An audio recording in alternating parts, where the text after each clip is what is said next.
This is Stacy McKibben with the Master Communicator podcast, where CEOs, senior leaders, and C-suite executives share their advice. It's 6 questions in 9 minutes because the best leaders know how to share their ideas concisely and quickly. Let's jump right in. Question number one, in a few sentences, please tell us who you are and what you do. Well, I'm Dr. Cindy Young, and I am a entrepreneur. I'm also a defense contractor. But what I do for my personal business is I manage knowledge management for organizations, help them to become better teams using knowledge management practices that are heart-centric, vice technology-centric. I love that. That sounds amazing to kind of bring that heart and mind together. Although I think I did those backwards. The heart and the mind together, right? To make that whole person. So you've told me about this knowledge management. Help me to understand better. What is that exactly? Well, knowledge management is knowing what to do with the information and data that you have, either from your people or from your systems. That way you can make decisions based on what you know, or maybe what somebody else in your team knows. I would imagine that makes it a lot easier to share knowledge with each other then as well, if there's kind of this repository that you're keeping it. Yes. And knowledge sharing is part of knowledge management, and knowledge sharing being a two-way discussion. So when you're training somebody, it may come off as just knowledge transfer being one way, but you really want to get those questions going back and forth and answers going back and forth so that you can, improve your knowledge as well as work with it. I love that. So what happens when folks don't exhibit strong or effective knowledge management?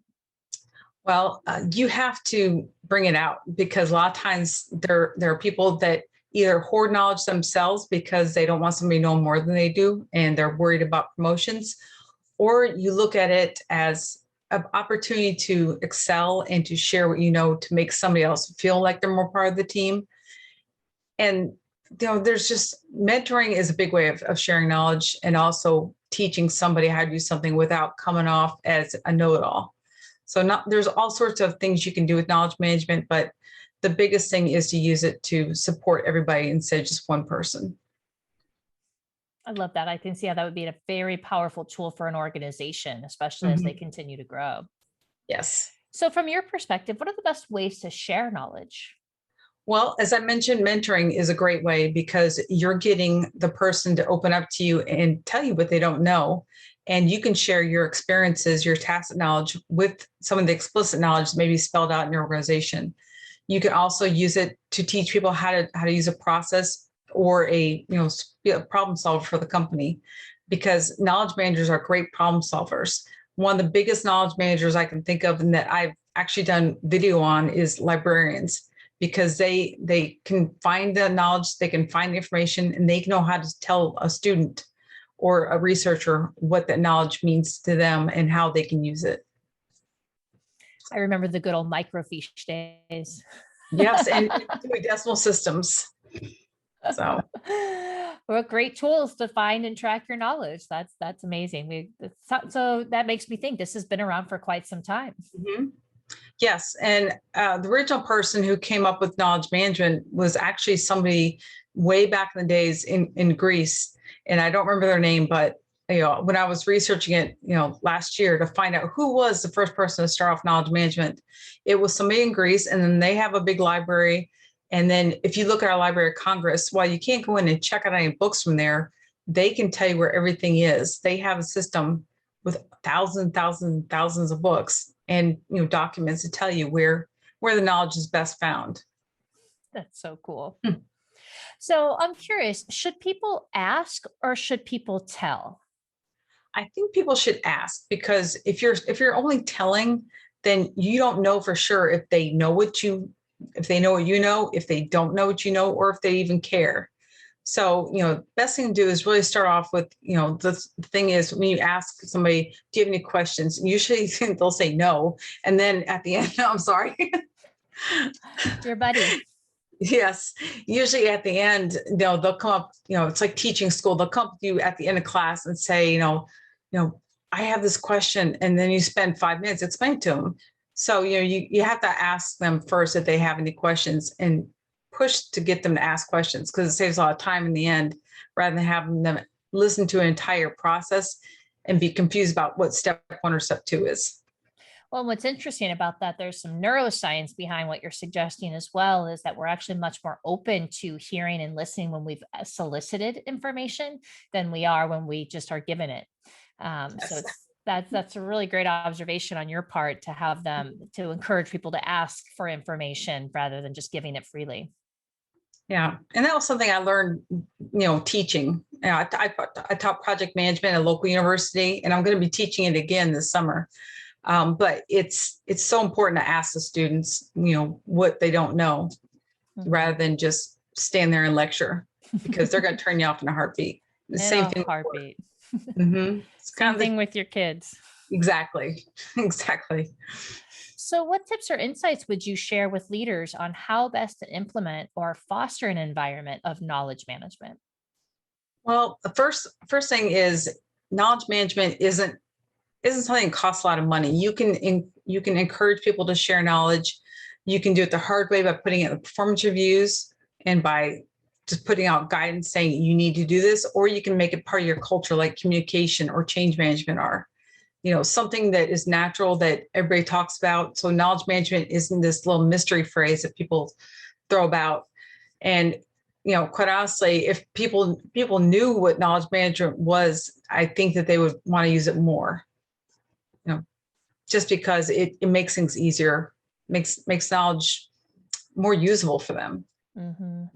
Yeah, and I think all of us can recall, man, I wish we could find that email, or I wish I could find that paper. I wish I could find that fill in the blank. Because we recall talking about it, but we don't have necessarily can put our finger on it. So I think we all have that experience of losing some knowledge along the way. And you can only imagine Yes. that that grows once you get to 10, 15, 100 employees, thousands of employees, how fast the knowledge goes. Right. And there was a study that I read a couple, it was published a couple years ago, and I wish I could remember the company that did it. Gallup did something similar, but this is a private company that they talked to 1,000 workers, and it's on average it took 5 hours per day to find knowledge, Whew.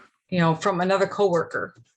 Another coworker had this knowledge and they spent 5 hours looking for it, but that's an average. So anywhere between 1 and 8 hours, I think, was the range. That's incredible. I mean, Yeah. that's an entire workday if you. Right. And if you look at it based on how much money you're paying one person might cost more than somebody else to find that knowledge. That's crazy. So, how do you know what to share versus not what to share? Because we often hear a lot, so especially from leaders, about transparency versus things that we don't want to necessarily disclose. How do you know what's appropriate and what's not?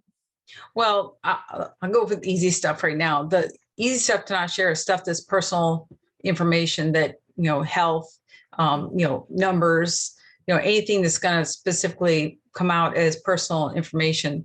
But when you're talking business, you need to be open to sharing, people you've worked with, processes you've had and experience you have, because it really comes up in business development.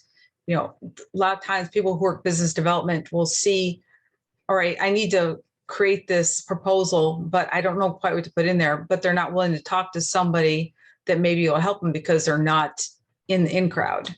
And so you need to be open to bringing other people in there. And so I did do a process for this a few years ago about mind mapping. Mind mapping is pretty easy. You use tree branches, but it's really helpful for business development, where you bring other people in who are not necessarily part of that team, and that way you're sharing with them what you're doing, because most companies will have non-disclosure agreements, so you can be comfortable that they're not going to talk about what you've talked about outside the walls of the company. And even in this virtual world right now, you can still share that online or in the chats or in the conference calls. That's a great takeaways. I appreciate that. All right. Magic question number 6 for you. Bring us home, Cindy. Okay. What other successful leaders like yourself should be on the show? In other words, who else should we be paying attention to out there? Well, I think first you should talk to Ann Preble. I met her in Clubhouse, Yeah. and we were in a couple rooms, and we've also gone offline into LinkedIn, and she's given me some people I should follow.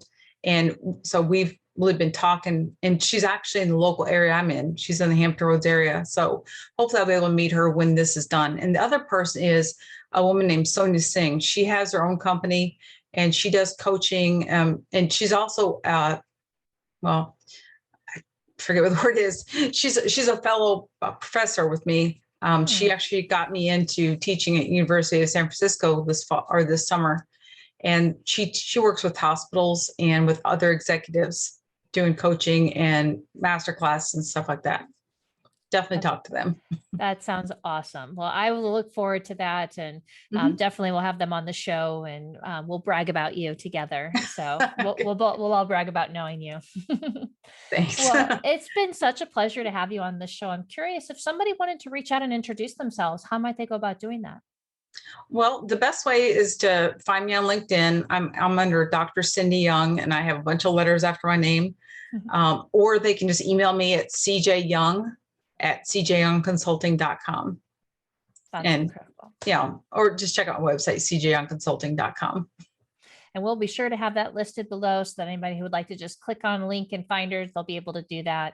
And Dr. Cindy, I hope you come back and visit us again soon. Come back and be a guest again in a future episode. And we'll learn even more from you. Thank you. Of course. Well, this is Stacy McKibben and the Master Communicator podcast. For more ideas and insights, please do go check us out at www.concilioteam.com. And we look forward to seeing you again next time. Take care.